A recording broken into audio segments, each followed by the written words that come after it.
شہادت کی انگلی سے اس نو مولود جو قریبی بچہ پیدا ہوا تھا اس کے پیٹ پر یوں انگلی ماری اور فرمایا بتا تیرا باپ کون ہے؟ وہ نو مولود بچہ بول پڑا کہ میں فلاں چرواہا کا بیٹا ہوں، فلاں چرواہا کا بیٹا ہوں۔ اب پتہ چل گیا کہ نو مولود بچہ ہے جو عموماً بولتے نہیں ہے۔ وہ 3-4 بچوں نے جو گفتگو کی ہے حدیث پاک میں ہمیں جو خبر ملی ہے ان میں سے ایک بچہ یہ جرید کی گواہی دینے والا ہے۔ تو عزیزان گرامی قدر، عرض یہ ہے کہ اب فقیرجی کی جب گواہی بچے نے دے دی تو لوگ قدموں پہ گر گئے۔ عبادت اور ریاضت جو عابد کرتا تھا اس کی قدر و منزلت میں اضافہ ہو گیا، لیکن وہ ماں نے جو کہا تھا کہ اس وقت سے اترا ہے جب تک یہ فاحشہ عورت کا چہرہ نکلے، تو اس نے فاحشہ عورت کا چہرہ دیکھ لیا کہ نہیں؟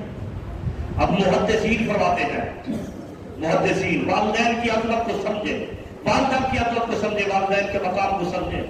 محدثین حدیث کی شرح کرتے ہوئے فرماتے ہیں کہ اگر والدہ کہہ دیتی نا، اگر والدہ بڑا عبادت گزار تھا، بڑا نیکوکار تھا، لیکن اگر والدہ یہ بد دعا کر دیتی کہ اسے اس وقت تک موت نہ آئے جب تک یہ بدکاری میں مبتلا نہ ہو جائے، تو محدثین کہتے ہیں کہ وہ عبادت اس سے چھن جاتی، وہ سب سجدے سجود اس کے چھن جاتے، یہاں تک کہ وہ والدہ کی دعا اتنا اثر رکھتی ہے وہ زنا کے اندر مبتلا ہو جاتا۔